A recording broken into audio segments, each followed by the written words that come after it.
Bismillahirrahmanirrahim. Assalamualaikum warahmatullahi wabarakatuh. Alhamdulillahirrabbilalamin. Allahumma salli ala Muhammad wa ala ali Muhammad. Sebentar lagi Anda akan mendengarkan ringkasan dari sebuah kitab yang diambil dari sumber yang kredibel. Kami menyajikannya dengan bahasa yang mudah dipahami untuk menambah wawasan kita semua. Selamat mendengarkan. Manusia yang terkurung kata-kata oleh Imam Jalaluddin Rumi rahimahumullah. Putra Atabek mendatangi sang guru yang berkata, "Ayahmu selalu mengingat Tuhan dan sangat taat, dan hal itu terlihat dari kata-katanya." Suatu hari Atabek berbicara, "Orang kafir Yunani menyarankan kita menikahkan putri kita dengan kaum Tartar agar agama mereka bersatu dan agama Islam lenyap." Aku bertanya, "Pernahkah agama menjadi satu?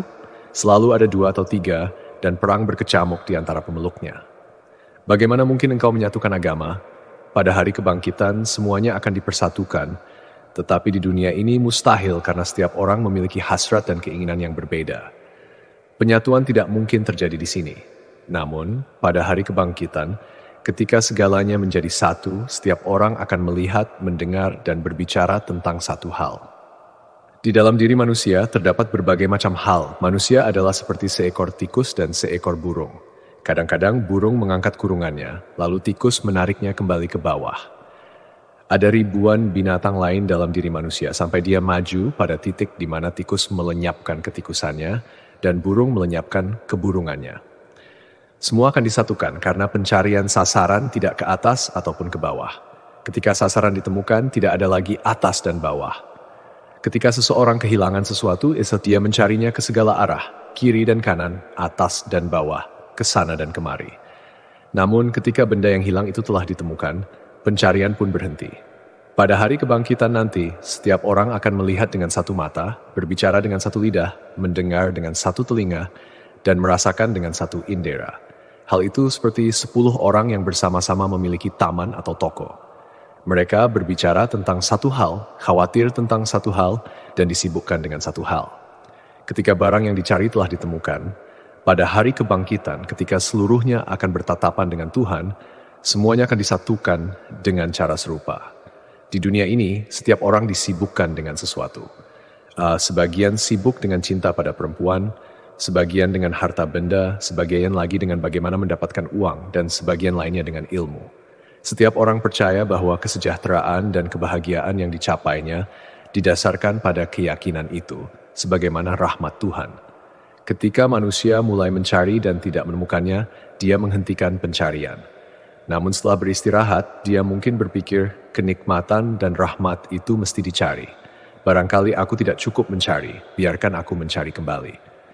Ketika dia kembali mencari dan masih tidak menemukannya, dia terus mencari hingga rahmat itu menampakkan diri. Pada saat itulah dia menyadari bahwa sebelumnya dia melakukan pencarian di jalan yang salah.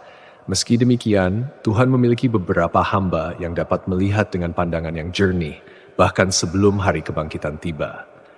Ali pernah berkata, "Apabila tirai telah diangkat, aku tidak menjadi lebih yakin." Dengan ini dia mengartikan bahwa apabila tirai realitas diangkat dan hari kiamat menampakkan dirinya, keyakinannya tidak akan bertambah. Penglihatannya seperti sekelompok orang yang pergi ke dalam ruang gelap pada malam hari dan berdoa. Masing-masing orang menatap arah yang berbeda. Ketika hari berganti, mereka kembali memutar dirinya, kecuali seorang lelaki yang telah menatap Makkah sepanjang malam. Ketika orang lain berputar arah pada arahnya masing-masing, mengapa dia mesti ikut berputar? Para hamba Tuhan menatap dia sepanjang malam. Mereka telah berpaling dari semua yang lain, kecuali Tuhan. Bagi mereka, hari kebangkitan terasa akan segera terjadi, dan kehadirannya selalu mereka rasakan. Kata-kata tidak berbatas maknanya, namun kata-kata diwahyukan sesuai dengan kemampuan orang yang mencarinya. Tidak ada satupun di sana, kecuali kami memiliki gudang itu semuanya, dan kami tidak menyebarkannya dengan merata, melainkan dengan ukuran yang telah ditentukan. Quran Surat Al-Hijr ayat 21. Hikmah turun seperti hujan dari sumbernya yang tak pernah berakhir. Dia turun dengan cara yang paling sesuai, kurang atau lebih berdasarkan musim. Ahli pengobatan mungkin menaruh gula atau obat pada secarik kertas, tetapi sumber gula dan obat itu sangatlah tidak terbatas. Beberapa orang mengejek Nabi Muhammad dan berkata, kenapa Al-Quran diwahyukan kepada Muhammad kata demi kata dan tidak bab demi bab? Nabi Muhammad menjawab, "Pertanyaan bodoh macam apa ini? Seandainya Al-Quran diwahyukan seluruhnya secara serentak, aku akan meleleh hancur dan mati." Orang yang mengabarkan sesuatu seringkali memahami lebih banyak dari satu hal kecil. Dari satu baris, dia memahami seluruh buku, seperti sekelompok orang yang duduk menyimak sebuah cerita. Salah satu dari mereka mungkin mengetahui seluruh cerita ketika ceritanya baru dimulai. Dari satu kiasan, dia memahami sebanyak yang orang lain dengar. Hal itu terjadi karena orang-orang tersebut tidak menyadari seluruh situasi yang terjadi. Saat orang yang mengetahui semuanya, memahami lebih banyak hanya dari sedikit hal yang diceritakan. Mari kita kembali kepada ahli pengobatan. Ketika engkau pergi ke toko obat, di sana terdapat banyak gula. Tetapi dia akan melihat berapa banyak uang yang engkau miliki dan memberikan gula sesuai dengan uang tersebut. Dalam hal ini, uangmu berarti cita-citamu dan pengorbananmu. Demikian pula kata-kata yang diwahyukan berdasarkan cita-cita dan ketaatanmu. Ketika engkau akan mengambil gula, ahli pengobatan melihat sakumu, memperhatikan berapa banyak gula yang bisa tertampung, dan mengukur sesuai dengan itu. Apabila seseorang membawa barisan unta dengan banyak karung, mereka akan memanggil tukang angkut. Dalam hal ini, ada sejumlah orang yang baginya lautan tidaklah cukup, sementara bagi yang lain, beberapa tetes kecil saja sudah mencukupi. Lebih dari itu justru akan mencelakakannya. Ini berlaku tidak hanya dalam makna, ilmu, dan hikmah, tetapi juga dalam segala sesuatu.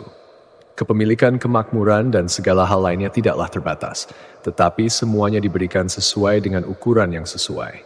Orang yang menanggung lebih banyak dari kemampuannya akan menjadi gila.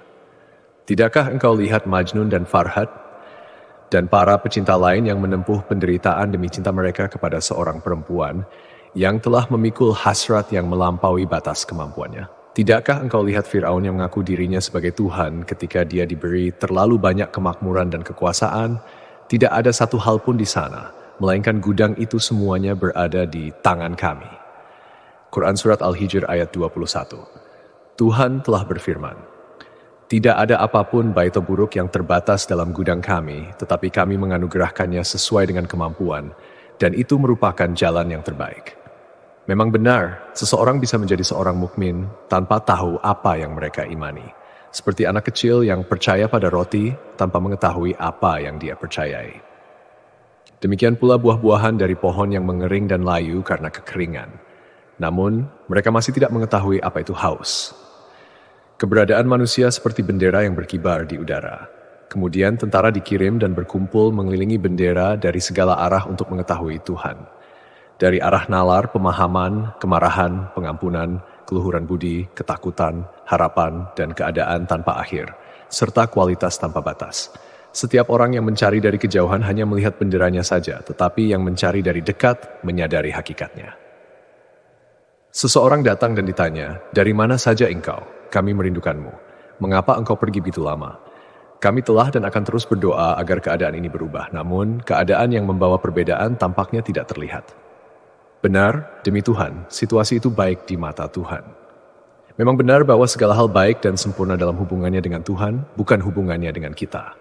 Ketidakmurnian dan kemurnian, penolakan dan perhatian terhadap syalat, kekafiran, keimanan, politeisme dan monoteisme, semua itu baik dalam hubungan dengan Tuhan.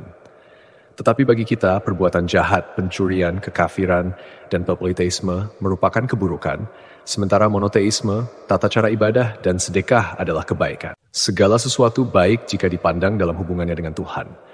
Seorang raja mungkin memiliki tiang gantungan, penjara, kebahagiaan, kemakmuran, harta benda, rombongan perayaan, kebahagiaan juga genderang perang dan bendera. Dalam hubungannya dengan raja, semua hal itu baik. Semoga Allah selalu memberikan kita keberkahan dalam setiap tindakan kita. Amin ya rabbal alamin. Assalamualaikum warahmatullahi wabarakatuh.